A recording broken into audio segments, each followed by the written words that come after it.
Shalom. Dieu te bénisse. De là où tu te trouves, de là où tu es. Je prie que Dieu t'oriente. Et je prie que Dieu se révèle à toi. Vous savez, quand Dieu se révèle à un homme, sa façon de prier, d'adorer, de marcher même avec l'Éternel se distingue. Je prie que ce soir, tu sois une personne distinguée au nom puissant de Jésus. Nous avons un verset que nous avons pour habitude de dire. Nous avons un verset que nous avons pour habitude de prononcer, qui est dans le livre de Jérémie 29 à partir du verset 11. C'est Dieu qui parle à un homme. Il dit, Jérémie, je connais les projets que j'ai formés sur vous. Ce sont des projets de paix et non de malheur. Regarde, en cette année 2026, la première question que je te pose, quels sont les projets ou quel est le projet que l'Éternel a formulé sur toi? Regarde, la plupart des projets, la plupart des choses que tu fais sont des choses que toi-même, tu as envie de faire. Ce sont des choses que toi-même, parce que tu sens que tu as la capacité, parce que tu sens que tu as les diplômes requis, c'est pour cela que tu fais cela. Mais est-ce que c'est Dieu qui t'a demandé de faire cette chose? Il dit, il connaît les projets qu'il a formés sur vous. La question que tu dois te poser encore, quels sont les projets que Dieu a formés pour moi? Quels sont les projets que Dieu a formés sur nous? Et pour t'emmener à comprendre les projets de Dieu, on va aller dans le livre de Genèse 12, à partir du verset 1er. La Bible regarde un homme, et Dieu regarde un homme du nom d'Abraham. Et Dieu lui dit, au verset 1er de Genèse 12, « Va-t'en de ton pays, de ta patrie, de la maison de ton père, dans le pays que je te montrerai. Je ferai de toi une grande nation. Je te bénirai. Je rendrai ton nom grand et tu seras une source de bénédiction.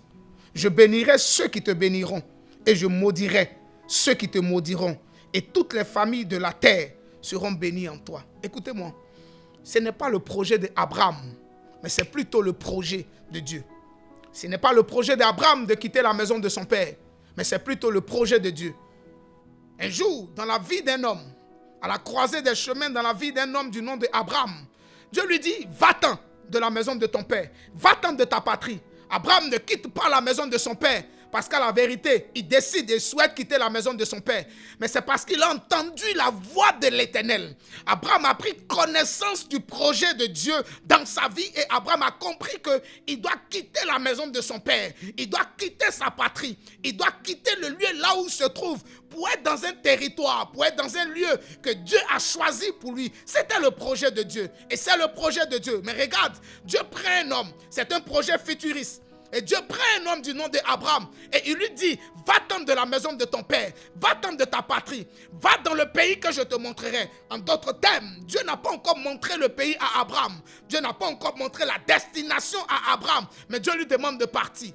Écoutez, là vous vous rendrez compte que Dieu est en train en même temps de parler à Abraham, de montrer à Abraham, si tu veux réellement marcher avec moi, il faut être sensible au son de ma voix. Il faut être sensible au son de ma voix. Abraham, en entendant le son de la voix de l'Éternel qui lui dit, pars de la maison de ton père, pars de ta patrie. Aussitôt que Abraham a entendu la voix de l'Éternel, Abraham s'est attelé à respecter la voix de l'Éternel. Regarde, Abraham à cette époque n'était pas un homme célibataire. Abraham à cette époque n'était pas un homme mineur. C'était un homme qui avait un âge avancé. C'était un homme qui connaissait les réalités de la vie. Comment est-ce qu'un homme comme Abraham peut obéir à la voix d'un Dieu qui lui n'a jamais vu? Abraham obéit à la voix d'un Dieu qu'il ne connaît même pas. Parce que nulle part dans la Bible, on a encore parlé d'une expérience que Abraham a connue avec Dieu. Mais la Bible dit au verset 12, Dieu dit à Abraham, va-t'en de ta patrie. Abraham sort de la maison de son père parce que Dieu lui avait ordonné de quitter la maison de son père.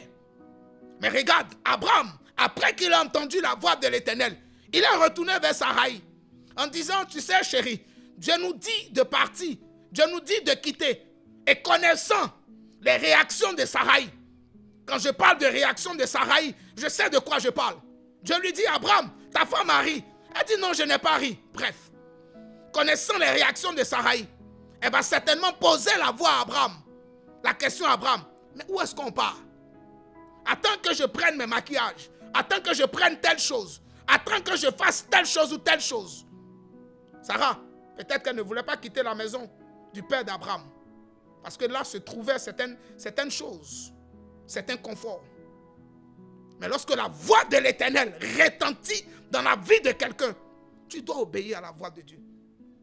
Cette année 2026, il fallait que tu sonnes les choses de Dieu, afin que tu connaisses et tu saches c'est quoi le plan de Dieu sur ta vie. Qu'est-ce que Dieu veut faire au travers de ta vie? Abraham aurait pu ne pas obéir à la voix de l'Éternel. Abraham aurait pu dire, ce n'est pas Dieu qui me parle. Non, Dieu ne peut pas me dire de quitter dans ce confort pour aller dans le désert. Dieu ne peut pas me dire de quitter ici pour aller ici, sans toutefois me montrer le lieu où je dois partir. Non, ce n'est pas Dieu qui me parle. Abraham a fait une seule chose. Il a obéi à la voix de l'Éternel sans se poser aucune question. Et Dieu lui dit, toutes les nations de la terre seront bénies en toi. Mais regarde, c'est un projet de Dieu. Mais Dieu demande à un homme de se sacrifier pour la terre. Donc toutes les nations de la terre sont bénies à un homme qui s'appelle Abraham, qui lui a obéi à la voix de Dieu. Quelle est cette génération de Dieu qui refuse d'obéir à la voix de Dieu et qui réclame les choses de Dieu? Quelle est cette génération qui refuse d'être, je vais dire, intime à la présence de Dieu, mais qui veut recevoir les choses de Dieu? C'est totalement archi-faux. C'est totalement dysfonctionnel. Pour qu'un homme puisse recevoir de la part de Dieu, il faut que premièrement, il puisse obéir à la voix de l'Éternel. Il faut qu'il puisse obéir aux instructions de l'Éternel. Et Abraham, obéissant à la voix de l'Éternel, il prend sa femme et il prend aussi son neveu Lot et ils sortent de la maison du père d'Abraham. Ils vont dans un territoire où Dieu ne lui dit pas le nom du territoire, mais Dieu lui dit de sortir. Et quand Abraham sort, il va voir la puissance et l'autorité de l'Éternel se manifester dans sa vie. Et dit, ceux qui te béniront, ils seront bénis. Ceux qui te maudissent, ils seront maudits. En d'autres termes, quand quelqu'un commence à obéir à la voix de l'Éternel, il y a des lois spirituelles qui se mettent en marche. Il y a des lois spirituelles qui sont activées. Non pas parce que tu t'appelles Kwame ou tu t'appelles Jean ou tu t'appelles Luc, mais parce que tu as obéi à la voix de l'Éternel. Tous ceux qui te bénissent seront bénis. Tous ceux qui te maudissent seront maudits. C'est une loi spirituelle que Dieu a mis en place pour toutes ces personnes qui obéissent à sa voix. Et Abraham part de la maison de son père. Abraham quitte la maison de son père. Je ne sais pas le projet de Dieu pour ta vie en 2026. Je ne sais pas le projet de Dieu pour ta vie en 2026, pour ta famille. Mais je déclare que si tu obéis à la voix de l'Éternel, ton Dieu, tu réussiras. Si tu obéis à la voix du Dieu élevé au-dessus de toutes choses, tu réussiras. Abraham était un homme sans nom.